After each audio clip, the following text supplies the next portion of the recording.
വനം വകുപ്പിന്റെ അനാസ്ഥയിൽ ബലിയാടായി അടവി eco tourism കേന്ദ്രത്തിലെ താൽക്കാലിക ജീവനക്കാർ. കോന്നി ആനക്കൊട്ടിലുണ്ടായ അപകടത്തിന് പിന്നാലെ സുരക്ഷ ശക്തമാക്കാൻ എന്ന പേരിൽ 60 വയസ്സ് കഴിഞ്ഞ താൽക്കാലിക ജീവനക്കാരെ പിരിച്ചുവിടാനൊരുങ്ങുകയാണ്. സ്റ്റേറ്റ് ഫോറസ്റ്റ് ഡെവലപ്മെന്റ് ഏജൻസിയുടെ ഉത്തരവ് പ്രകാരമാണ് ഈ തീരുമാനം. ഉത്തരവിനെതിരെ പ്രതിഷേധവുമായി തൊഴിലാളികളും രംഗത്തെത്തി. വിശദമായ റിപ്പോർട്ട് കാണാം. News Malayalam the biggest.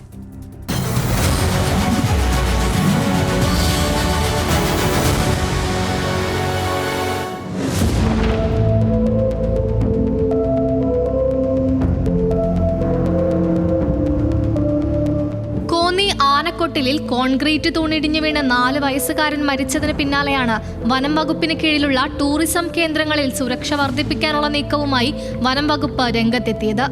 Adavi eco tourism കേന്ദ്രം ഉൾപ്പെടെയുള്ള വനം വകുപ്പിന് കീഴിൽ വരുന്ന സംസ്ഥാനത്തെ വിവിധ ടൂറിസം കേന്ദ്രങ്ങളിലെ 60 വയസ്സ് പിന്നിട്ട താൽക്കാലിക ജീവനക്കാരെ പിരിച്ചുവിടാനാണ് നിലവിൽ വനം വകുപ്പിന്റെ തീരുമാനം.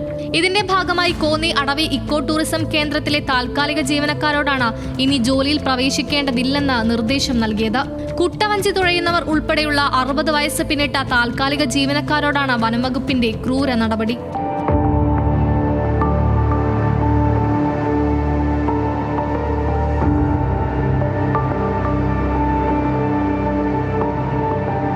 മെയ് 7 ബുധനാഴ്ച വൈകിട്ട് തൊഴിലാളികൾക്ക് മൊബൈൽ ഫോണിൽ ഒരു സന്ദേശം ലഭിക്കുന്നു. തൊട്ടടുത്ത ദിവസം പ്രായം തെളിയിക്കുന്ന രേഖകളുമായി എത്തണമെന്നായിരുന്നു സന്ദേശം. തുടർന്ന് അടുത്ത ദിവസം ഓഫീസിലെത്തിയപ്പോൾ മാത്രമാണ് ജോലി നഷ്ടപ്പെട്ട വിവരം 60 വയസ്സ് കഴിഞ്ഞ താൽക്കാലിക ജീവനക്കാർ അറിയുന്നത്. മുൻകൂട്ടി അറിയിക്കാതെ പൊടുന്നനെയുള്ള പിരിച്ചുവിടൽ വകുപ്പിന്റെ തൊഴിലാളി വിരുദ്ധ സമീപനമാണെന്ന് ജോലി നഷ്ടപ്പെട്ടവർ പറയുന്നു. അത് ഒരു മുന്നറിയിപ്പും കൂടാതെ അതിലെ 8-9 പേരെ പറഞ്ഞു വിട്ടിരിക്കുകയാണ്. ഒരു പേപ്പർ സാറിൻ്റെ ഓർഡറാണെന്നും പറഞ്ഞ് ഒരു വാട്സപ്പ് മെസ്സേജ് കൊടുത്തിട്ട് വൈകിട്ട് രാത്രി 5:30 ആയപ്പോൾ കൊടുത്തിട്ട് പിറ്റേന്ന് രാവിലെ തൊഴിലിന് ചെന്ന ആൾക്കാരെ തൊഴിൽ ചെയ്യേണ്ടെന്നും പറഞ്ഞു വിട്ടേക്കുവാണ്. 60 വയസ്സാകുന്ന ആൾക്കാരെ പറഞ്ഞു വിടുന്ന സർക്കാരിൻ്റെ നിയമമാണെങ്കിൽ നമ്മൾ അതിനെതിരല്ല. പക്ഷേ 11 വർഷം അവിടെ ജോലി ചെയ്ത ആൾക്കാർക്ക് അതിന് തക്ക പ്രതിഫലം കൊടുത്ത് പറഞ്ഞു വിടണമെന്നാണ് നമ്മൾ പറയുന്നത്. 60 വയസ്സ് പിന്നിട്ട ഒട്ടുമിക്ക താൽക്കാലിക ജീവനക്കാരും 10 വർഷത്തിലധികമായി അടവി ടൂറിസം കേന്ദ്രത്തിൽ ജോലി ചെയ്യുന്നവരാണ്.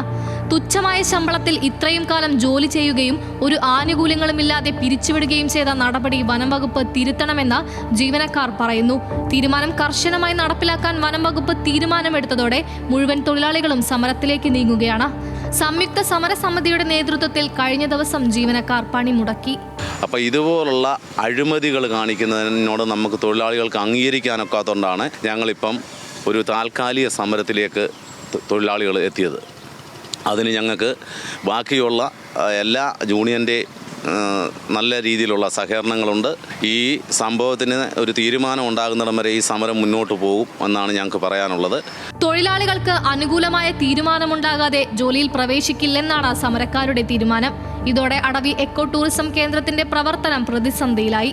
പിരിച്ചുവിടാൻ തീരുമാനിച്ച തൊഴിലാളികളെ തിരികെ ജോലിയിൽ പ്രവേശിപ്പിക്കുകയോ അർഹമായ ആനുകൂല്യങ്ങൾ നൽകുകയോ ചെയ്യാതെ സമരത്തിൽ നിന്ന് പിന്നോട്ടില്ല എന്നാണ് സംയുക്ത സമരസമിതിയുടെ തീരുമാനം. ന്യൂസ് മലയാളം, പത്തനംതിട്ട.